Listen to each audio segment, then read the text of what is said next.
안녕하십니까. 지금부터 2023년 하반기 금융안정 보고서의 주요 내용에 대한 기자 설명회를 시작하겠습니다. 오늘 설명은 이종열 부총재부님 그리고 김인구 국장님께서 해주시겠습니다. 관련 부장님과 팀장님도 함께 배석해 있습니다. 네, 안녕하십니까. 한국은행 이종열 부총재부입니다. 한국은행은 한국은행법 제96조 1항에 따라 연 2회 금융안정보고서를 작성하고 있습니다. 오늘 설명드릴 2023년 하반기 금융안정보고서는 금일 PDF 파일 형태로 국회에 제출되었으며 다음 주에 책자로 발간될 예정입니다. 근본 금융안정보고서의 주요 내용을 개관과 종합평가 부분을 중심으로 설명드리도록 하겠습니다. 우리나라 금융 시스템은 최근 어려운 대내의 여건 하에서도 대체로 안정된 모습을 보였습니다. 금융 불안 지수는 지난 5월에 비해 소폭 상승하였으나 지난해 4, 4분기 단기 금융시장 불안 사태 당시를 하회하는 수준입니다. 그리고 금융 취약성 지수는 2022년 이후 하락세를 지속하여 장기 평균 수준에 근접하였으나 최근 하락폭이 다소 축소되는 모습입니다. 부문별 상황을 살펴보면 시중시장에서는 GDP 대비 기업 신용 비율이 상승세가 지속되는 가운데 가계 신용 비율도 예상보다 더디게 하락하고 있는 상황입니다. 자산 시장에서는 중국 통화정책 기조에 대한 기대 변화 등의 영향을 받아 채권과 주식 가격이 변동성이 높아졌으며 일부 지역에서 회복세를 보였던 주택 가격은 4, 4분기 들어 상승세가 둔화되는 모습입니다. 금융기관은 자산 증가세가 둔화되고 자산 건전성이 저하되었으나 금융 시스템 보급력의 경우 금융기관의 자본 적정성 비율과 유동성 비율이 규제 기준을 상회하는 등 양호한 모습을 지속하고 있습니다. 대부분의 경우 외국인 증권 투자 자금이 하반기 일부 기간 중 주식 및 채권 모두 순유출되는 등 높은 변동성을 보였으나 연중으로는 순유입 흐름을 보였으며 대외 지급 능력도 대체로 양호한 모습을 이어가고 있습니다. 이상의 결과를 종합적으로 보면 우리나라 금융 시스템은 전반적으로 안정적인 모습을 나타내고 있습니다. 다만 앞으로 통화 긴축 기조 변화 가능성, 내수 회복세 약화, 부동산 경기 불확실성 등은 우리 금융 시스템의 안정성을 저해하는 리스크 요인으로 작용할 우려가 있습니다. 이러한 리스크 요인에 대비하기 위해 정책 당국은 GDP 대비 민간 신용 비율이 점진적으로 하향 안정화되도록 노력하는 가운데 가계와 기업 부문, 특히 부동산 PF 관련 신용 리스크가 과도하게 증폭 확산되는 것을 방지하고 시장의 조정 기능이 질서 있게 작동할 수 있도록 유도하는 한편 금융기관의 손실 흡수 능력 확충을 제고해야 할 것입니다. 아울러 유관기관 간 정책 공조 지속을 통해 대내외 리스크 요인의 정기 양상을 계속 모니터링해야 할 것입니다. 특히 상대적으로 리스크에 취약한 비은행에 대한 유관기관 간 정보 공유를 강화함으로써 분석의 정도를 높이고 필요시 적기에 조치가 취해질 수 있도록 준비해야 할 것입니다. 이상으로 주요 내용을 간단히 마치도록 하겠습니다. 국장님 추가로 하실 말씀 있으시면. 예, 첨언 드리자면 근본 금융안정 보고서에서는 최근에 국내 금융 시스템의 취약 요인과 리스크를 중점적으로 점검하였고 이에 대한 대응 방안을 제시하는 데 주안점을 두었습니다.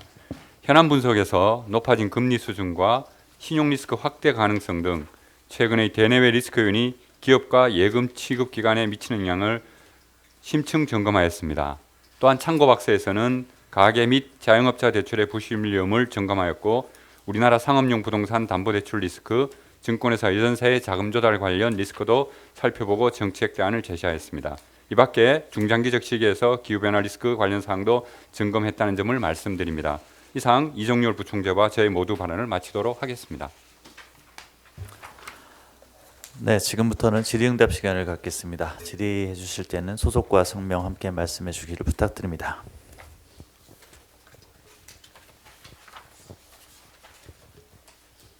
네, 조 기자님.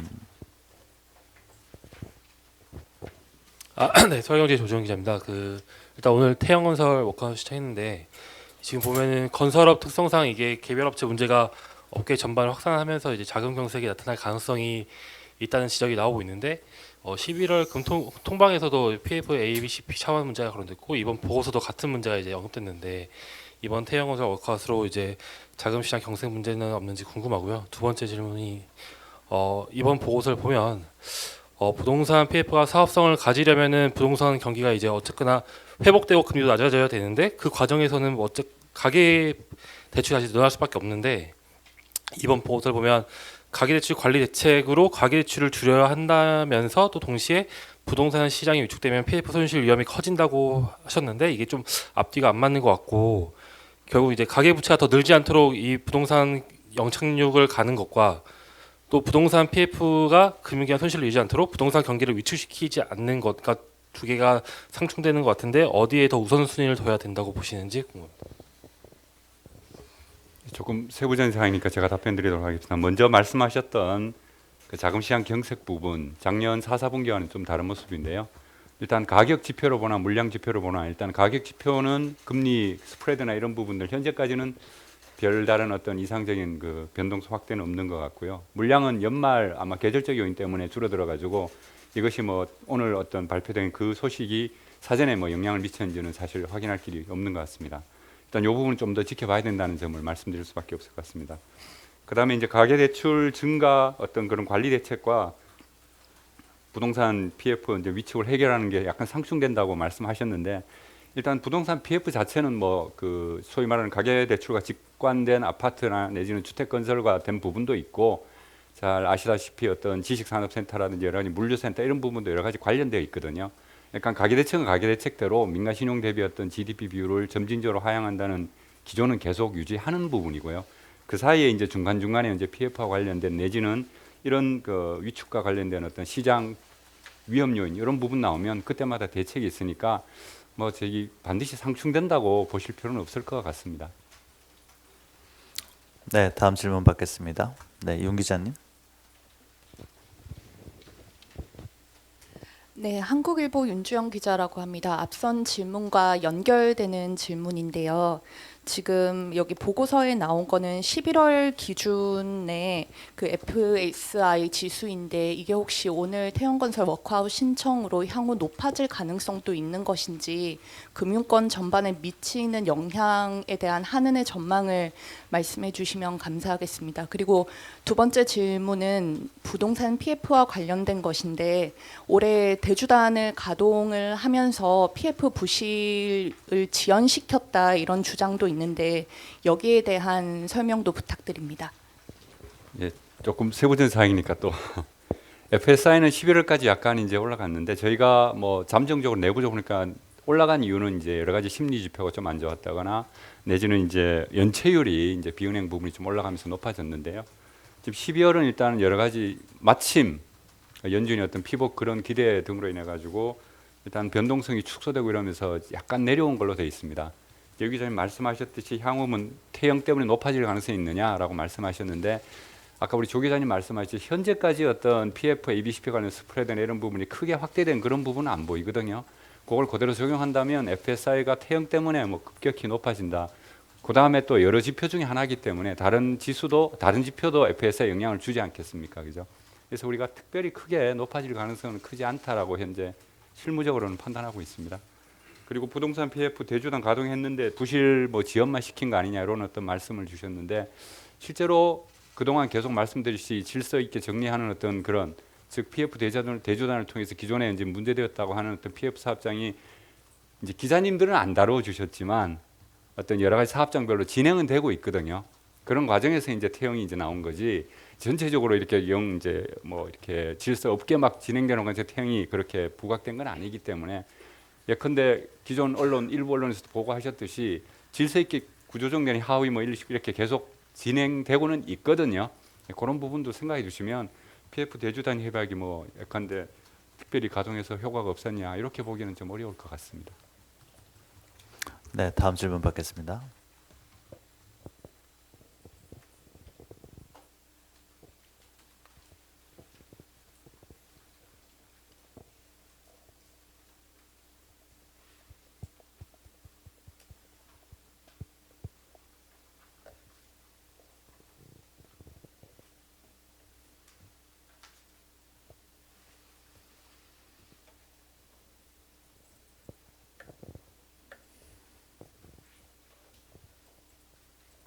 추가로 질문하실 기자님 안 계신가요? 네, 이용 기자님. 네, 이코노미스트 이용우 기자입니다. 그 GDP 대비 민간 신용 비율이 점진적으로 하향 안정화되도록 노력할 필요가 있다고 하시면서 이제 첫 번째로 제시하신 게 이제 가계 신용의 경우 DSR 적용 범위 확대를 말씀하시면 DSR을 이제 거론해 주셨는데 지금 이제 적용되지 않는 이제 대출들이 이제 몇 개가 있잖아요. 이제 근데 여기 제시하신 것 중에 이제 적용 범위 확대와 관련해서 구체적으로 어떤 거를 이제 말씀해 주시지 않아서 이거와 관련해서 좀 더 구체적인 설명이 가능할지 여쭤보고 싶습니다. 예, 요 부분 저희가 적용 안 되는 것이 예컨대 전세 대출, 그다음에 아파트 중도금, 이주비 대출 이런 부분이 있는데요. 그러니까 저희가 직접적인 정책 당국은 아니기 때문에 이거 해라 저거 해라고 말씀드릴 수는 없습니다. 그렇지만 일단 가계부채 점검 회의를 간다든지 실무적으로는 일단 전세나 어떤 그런 부분에서 적용을 해야 된다는 말씀을 드리면서 예컨대 구체적인 방법은 예를 들어 금융당국이 현재 고심하고 있는 부분에 대해서 저희가 이제 답변을 드릴 수 있는데 그 부분은 저희가 일단은 뭐 당국이 아니기 때문에 이거 해라 저거 해라 그렇게 말씀드릴 수 없었다는 부분만 말씀을 드리겠습니다. 그렇지만 이제 가계부채 실무에 앞으로도 이제 계속되고 하면 이런 부분에 대해서도 어떤 구체적인 어떤 그 대책이 진행되면 저희가 가지고 있는 의견들을 드리면서 구체적으로 이제 이런 부분은 저희가 분석도 하고 해가지고 대안을 제시해 드릴 생각입니다. 현재까지는 어쨌든 전세, 중도금, 이주비 이게 가장 큰 부분인데 요거가 뭐 이제 대상으로 저희가 일단은 큰 틀에서 그런 부분도 DSR 적용이 필요하다는 점만 말씀드렸다고 생각해 주시면 고맙겠습니다. 네, 먼저 강수 기자님. NSP통신 강수인 기자입니다. 보고서에 따르면 지금 건설부동산 대출 증가 규모가 거의 220조 정도인데 여기서 부동산 경기 관련 불확실성이 높은 상황인데도 이제 정책 당국은 다 뭐 이런 PF 사업성 재평가의 지원 여부의 판단을 하되 이제 부동산 PF 정리에 직접 개입하기보다는 대주단들이 자율 협약을 통해 신속하게 결정할 수 있도록 지원해야 된다라고 이제 나와 있어요. 네, 굳이 이제 직접 개입하기보다는 대주단을 통해서 해야 하는 구체적인 이유가 있는지 또 그러면 속도가 오히려 더 늦어지는 건 아닌지 궁금해서요. 여기에 대한 추가적인 또 답변 부탁드립니다. 기본적으로 지금 현재 구조정할 수 있는 방법이 이제 법원에 의존하는 방법과 그제 발효된 이제 기촉법 의존하는 방법, 그다음에 민간 자율의 자율 협약이 있습니다. 그러니까 현재 금융 당국에서 기촉법을 이렇게 하지 않는 한에서는 금융이 개입할 수 있는 어떤 법적 근거나 행정 규제 어떤 이런 부분들이 없습니다. 분명히 대주단은 자율 협약이고 대주단끼리 협약하는데 금융당국이 거기에 낀다는 것 자체가 이렇게 그 적절치 않은 부분이고요. 그렇기 때문에 그 대신 대주단 협약을 통해서 여러 가지 협약이 나오고 그런 부분 간에서 채권단끼리 협약할 때는 예를 들어서 뭐 허그라든지 이런 데서 보증을 조금 더 도와준다든지 하는 뒤에 백업 퍼실리티는 정부가 지금 마련하고 있지 않습니까? 그죠? 예, 그런 데 대한 어떤 인센티브를 주는 방향으로 해야 된다는 그런 취지입니다. 그러니까 자율협약이 가장 먼저 일단은 진행이 돼야 되겠죠. 그죠? 시장 원리에 의한. 그러고도 안 되면 예를 들어 이제 기촉법에 의한 워크아웃으로 넘어가고 그것도 안 되면 이제 법원에 의존하는 회생 절차로 넘어가는 단계가 있을 텐데 현재 1단계에서 개입하는 것 자체는 어떤 근거나 이런 부분이 약간 부족하다 그렇게 말씀드리겠습니다. 네, 최 기자님. 이데일리 최정희 기자입니다. 두 가지 질문 드리고 싶은데요. 그 PF 대주단이 이제 에서 얘기하는 것들 좀 들어보면은 내년 금리 인하를 전제로 만기 연장을 하고 있다는 경우가 많다고 하는데요. 그리고 PF 대주단이 4월부터 시행되고 있고 좀 질서 있는 구조 조정이 이루어지고 있다면 왜 계속해서 PF 불안이 나오는지 그 이유에 대해서는 어떻게 생각하시는지 궁금하고요. 두 번째 질문은 내년에부터 이제 신생아 특례나 청년 특례 등으로 이제 정책 금융이 다시 또 나오는데 이 부분은 DSR 규제에서 제외될 텐데 이런 대책으로 또 가계 대출이 늘어날 가능성은 없다고 보시는지 궁금합니다. 예컨대 지금 PF 대주단 내년 금리 인하 전제로 한 거냐? 이거 뭐 제가 답변 드리기 좀 시장에서 그렇게 생각하는데 제가 거기 틀렸다 맞다 이렇게 말씀을 드리기는 저희 그만 보고서하고는 조금은 양해해 주시고요. 아마 미국이 피벗을 해서 이제 그거를 시장에서 기대를 했는지 모르겠는데 저희 정책 스탠스와 관련해서는 제가 답변을 드리긴 좀 어려울 것 같습니다. 다만 그런데 왜 대주단 해가지고 구조정 그러니까 정리한다면서 이런 불안이 나오냐 했는데 PF 사업장이 지금 저희가 관리되고 있는 게 한 300개고 전체적으로 3,000개 이상 되는 걸로 알고 있는데, 아니 뭐 가지 많은 나무에 이렇게 바람 잘 날이 있겠습니까? 그래서 전체적으로 잘 이렇게 해가는 가운데서 이렇게 불쑥불쑥 튀어나오는 부분은 어떤 정책 당국이나 내지는 어떤 금융 당국도 정확히 죄송합니다. 대주단도 정확히 파악하기는 힘든 부분이니까 앞으로도 뭐 조금씩 이런 어떤 돌출되는 그런 어떤 이벤트가 있지 않을까 저희는 생각하고 있고요. 그다음에 신생아 특례나 이 부분은 말씀하신 대로 이제 DSR 적용은 안 돼서 될 텐데, 구체적으로 여기 어느 정도 수요가 있을지, 정말 어떤 집값 상황이나 여러 가지 부동산 상황에서 어느 정도 이렇게 신청을 해서 받을지, 최 기자님께 죄송하지만 저희도 뭐 현재 확실하게 알 수는 없으니까, 다만 기존에 어쨌든 집을 사고자 하는 사람들의 수요가 있으면 이런 어떤 약간 특례 이런 계기로 해가지고 좀 도움을 받을 수는 있을 텐데, 없던 수요가 막 생겨가지고 가계대출이 저희가 생각하는 것보다 막 늘어난다, 그런 부분들은 조금은 아니지 않을까, 뭐 이렇게 조금 조심스럽게 생각해 봅니다. 네, 다음 질문 받겠습니다.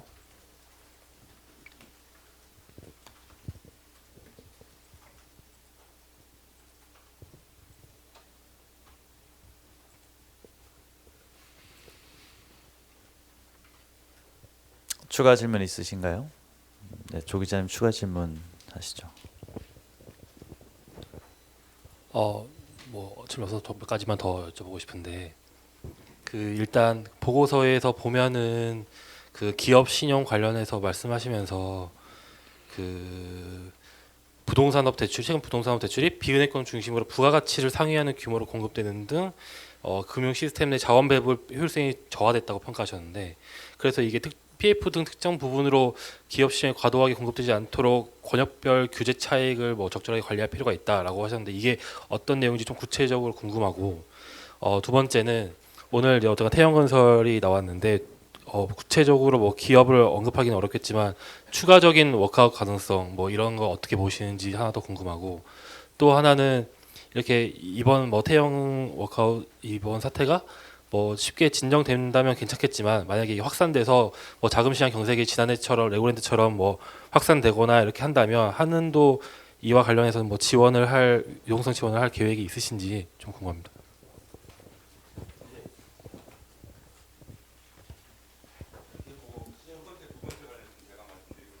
죄송합니다. 세 번째는 우리 이종렬 의원께서 답변을 주실 것 같은데요.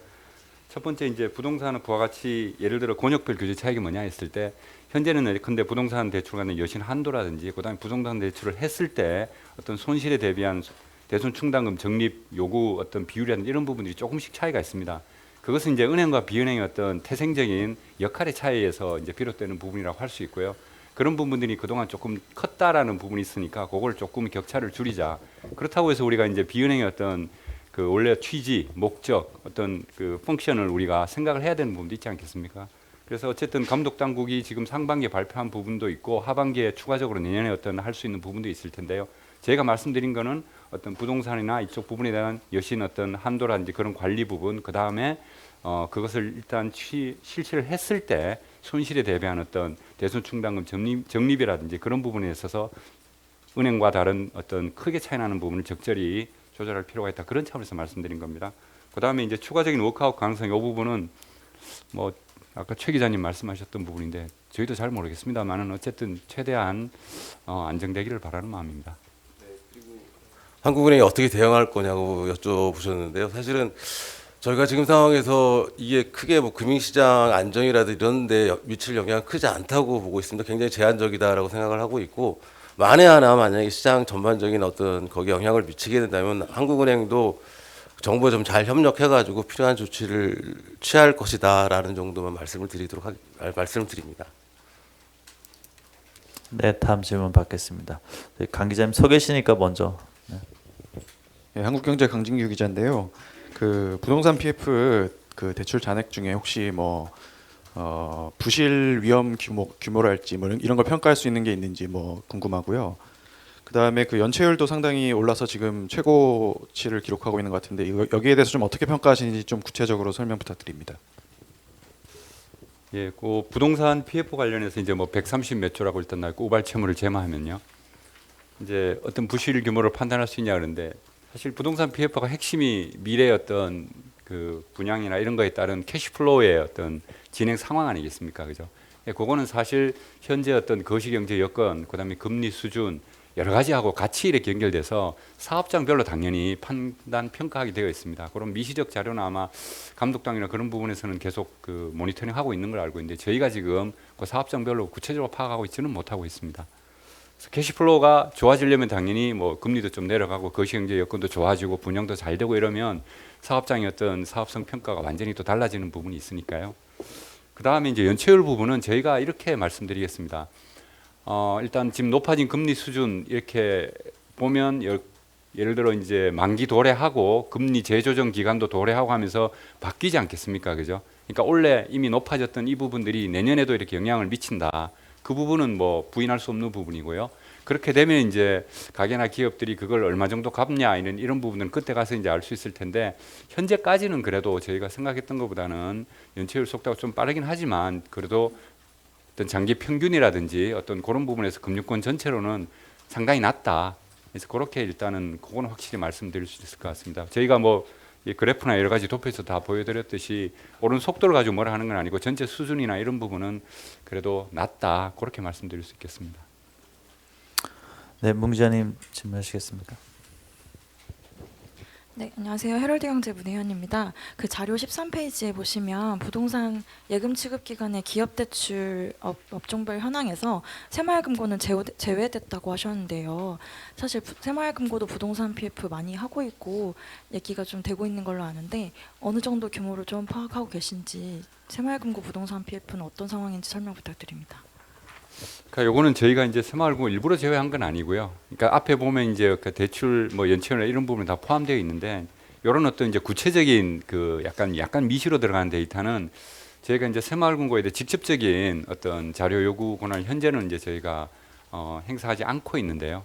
이 부분은 일단 지금 감독 관련해서도 자료 공유 관련해서도 금감을 하고 새마을금고도 일단 협의하고 있는 중이고 저희도 이제 금감을 하고 같이 하면서 이런 자료가 이제 조금 더 확충되면 다 포함시킬 예정입니다. 그러니까 특별히 뭐가 문제가 있고 이래서 안 한 건 아니고요. 현재까지 이제 저희 역관하에서 요 보고서 쓸 때 요거를 이제 입수를 못해서 이런 부분이 있습니다. 구체적인 숫자는 아마 제가 생각하기에도 새마을금고 중앙에 이런 데서 홈페이지 됐을 것 같은데 저도 다시 한번 확인해 보겠습니다. 예. 네, 다음 질문 받겠습니다. 네, 정 기자님. 예, 안녕하세요. 한겨레 전슬기 기자인데요. 앞에 질문이랑 비슷한 질문일 수는 있겠는데 그 기업 신용 비율이 역대 최고치고 부동산 건설업 대출이 크게 증가했다는 이제 분석 보고서가 있는데요. 뒤에 보면 아직 부실 위험 기업 비중은 금융위기나 외환위기보다는 낮다고 되어 있습니다. 그래서 지금 태형건설 같은 건설사 부실이 불거지고 있는데 건설사 부실 위험을 따로 분석한 것이 있으신지 궁금하고 전망은 어떻게 보고 계신지도 궁금합니다. 외환위기 기업 비율 이런 부분이 이제 역대 최고로 저번에 이제 9월달에 했을 때 이제 기자님들이 많이 질문 주시고 그래가지고 한번 과거 위기와도 이제 비교를 해봤는데 자료 제약으로 저희가 상장 기업만 했습니다. 그러니까 소위 말해서 이제 외감 기업 한 2만 개 정도 하고 이렇게 했으면 좋겠는데 어떤 자료의 어떤 그 입수 그런 부분들이 안 돼서 일단 상장 기업 비교 가능한 그것만 했는데요. 보시면 그 자료를 이제 보시면 아시겠지만 여러 가지 어떤 우리가 부채 비율이라든지 이자 보상 비율인지 이런 부분들이 과거 위기 특히 뭐 외환위기 이런 부분보다는 낮은 부분이 분명히 있고요. 더구나 자체적으로 제가 평가한 부실 위험 어떤 그런 부실 위험이 있는 어떤 그런 차입금 비중이라든지 기업 수가 굉장히 낮습니다. 그만큼 이제 큰 기업이나 어떤 이런 상장되는 어떤 이런 기업들에서 뭔가 큰 부실이 터져서 외환위기나 금융위기처럼 어려워질 가능성은 크지 않다라고 일단 보고 있고요. 그러니까 건설사만 했냐 이렇게 여쭤보셨는데 그럼 다음 금융안정보고서 할 때 건설사만 한번 보겠습니다. 더 열심히 한번 파보겠습니다. 이제 저희가 일단 대부분 본반은 이제 건설사 일부 언론에서도 많이 보도를 하셨던데요. 이제 부채 비율이 상당히 이제 높은 부분이 있다라고 하시는데 저희가 아주 큰 건설사, 소위 말 10대 건설사 이런 그 건설사들은 의외로 부채 비율이 상당히 낮고요. 포트폴리오도 이제 해외 건설이나 이런 것까지 같이 이렇게 다각화해 가지고 현재로서는 뭐 저희가 내부적으로 구체적으로 기업별로 미시로 보질 못했습니다만은 큰 문제가 일단 없다고 생각하고 있는데 이 부분은 제가 좋은 주제로 알고 다음에 다시 한번 다뤄보도록 하겠습니다. 네, 질문 있으십니까? 최 기자님 추가 질문 하시죠. 방금 질문에 연결되는 건데 부실 위험이 낮은 부채가 낮잖아요. 근데 그 9월에 금융안정 상황에서 뭐 알트먼 K 스코어로 분석한 부도 위험 비중은 높았던 걸로 알고 있는데 이게 어떻게 연결되는 거죠? 자료에? 높아졌다가 아니고 그때 아마 상승 속도가 조금 빨라서 살짝 올라갔다고 했는데 이제 그거는 이제 알트먼이라는 어떤 이제 분석 방법이 서로 이제 다를 수 있지 않겠습니까, 그죠? 근데 요거 그 최 기자님이 제가 그 부분 정확히 그 내부 어떤 알트먼 그거를 아직 기억을 제가 지금 많이 잊어버려서 그건 다시 한번 1대1로 제가 말씀을 드리겠습니다. 일단 이 자체는 저희가 그 전에도 많이 이제 그 해왔던 부실 위험하고 그런 어떤 그 지표입니다. 그래서 알트먼은 그때 한번 저희가 약간 그 파일럿으로 한번 만들어 본 거였거든요. 그래서 그거하고 요하고 직접 어떻게 비교해서 이제 격차가 나는지는 제가 다시 한번 보고 전화를 드리도록 하겠습니다. 네, 추가로 질문하실 기자님 계신가요?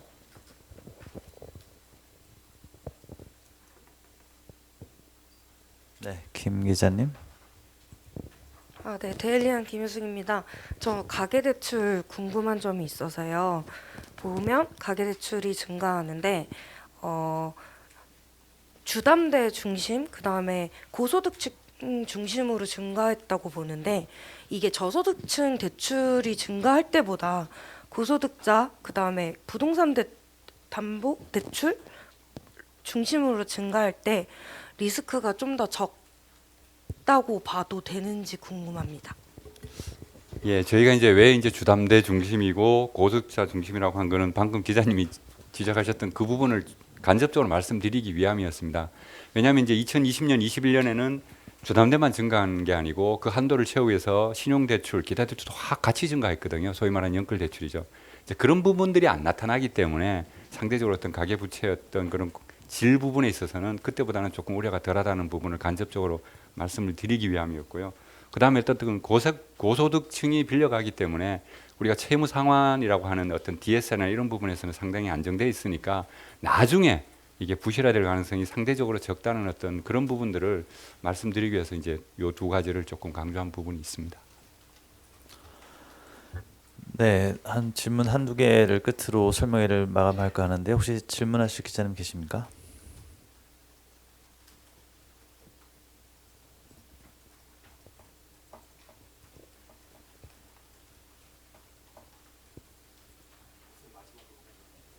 네, 세 번째 질문 없는 것 같습니다. 하시죠. 마지막으로 하나만 그냥 마무리하는 의미에서 지금 부동산 PF 문제가 불거지고 있는데 이게 2011년 저축은행 사태 때와 이제 비교하는 뭐 시각들이 많은데 그때와 비교했을 때 어떤 것이 다르고 어떤 것이 같은지 좀 마지막으로 좀 정리 한번 해주십시오.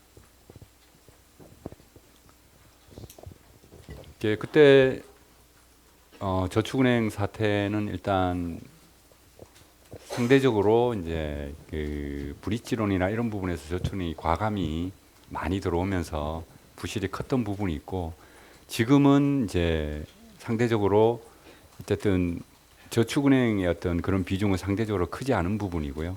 그 다음에 이제 PF, ABCP에 특히 이제 시장성 이런 어떤 자금 조달 수단이 굉장히 그 많이 활용되다 보니까 리스크가 어떻게 보면 물론 PF, ABCP로 이제 모였다고 할 수 있지만 역설적으로 보면 수많은 금융기관들이 n분의 1씩 지금 이렇게 서로 나눠 가지고 있거든요.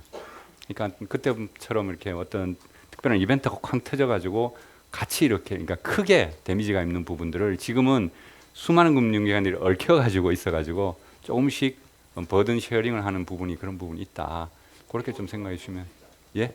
그러니까 요거로 이제 뭐 적벽대전에서 배 다 묶었다가 이렇게 될 수도 있지만 현재로서는 서로 대주단 협약 이런 부분 통해 가지고 잘 되면 그때처럼 이렇게 특정 섹터가 금융기관 섹터가 이렇게 크게 데미지를 입는 상황은 크지 않지 않을까 그렇게 기대하고 있습니다.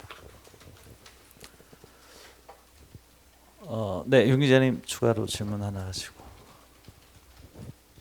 저 방금 한국일보 윤주영입니다. 방금 답변에 대한 추가 질문인데요. 보고서에 보면 이게 부동산 시장과 금융 시장 간 연계가 높아졌다는 부분에 이게 증권사가 부동산 PF의 그 자금 조달 창구가 되면서 좀 연계가 높아졌다. 그러니 증권사와 여전사 가 특히 그 PF 건전성 저하에 따른 뭐 자금 조달 비용 증가에 대비해야 된다 이렇게 두 업계를 꼽아 주셨는데 방금은 또 이렇게 버든 쉐어링이라고 하셔가지고 이게 좀 보고서에서는 두 개를 꼽아 주셨는데 방금은 버든 쉐어링이라고 설명해 주신 것에 대해서 좀 부가적인 설명 부탁드립니다. 저희가 이제 예컨대 부동산 PF 전체 조달 132조라고 하지 않았습니까, 그죠? 그 중에서 그게 과거보다는 여러 섹터가 이제 분산되어 있다는 부분은 맞는 것 같고요. 근데 그 중에서 이제 그 버든 쉐어링 과정에서 증권사, 예전사도 많이 이제 PFFC가 시장성 조달이니까 많이 참여를 했죠, 그죠? 과거보다. 그러니까 이 섹터가 과거에 안 하다가 새로 했기 때문에 들어왔기 때문에 그쪽에 같은 n분의 1 해도 이쪽은 더 이렇게 버든이 더 커질 수 있는 부분이 있으니까 말씀드린 거였고. 이분들이 이제 예컨대 이 기관들이 들어와가지고 훨씬 더 안정됐다 이런 부분이 아니고 그 새로운 버든 쉐어링하는 섹터 중에서 이 섹터는 조금 다시 한번 볼 필요가 있다는 차원에서 저희가 참고박서를 만든 거지. 이 부분들이 들어와서 전체적으로 문제가 없다 이거는 제가 아닌 것 같은데 전체적으로 예를 들어 많은 금융기관이 참여해서 버든 쉐어링을 했다. 근데 새로 버든 쉐어링하는 어떤 채무 부담을 같이 지는 이 섹터는 조금 더 살펴볼 필요가 있다. 새롭게 들어왔으니까 뭐 그런 취지라고 봐주시면 좋겠습니다. 네, 추가로 질문하실 기자님 계십니까?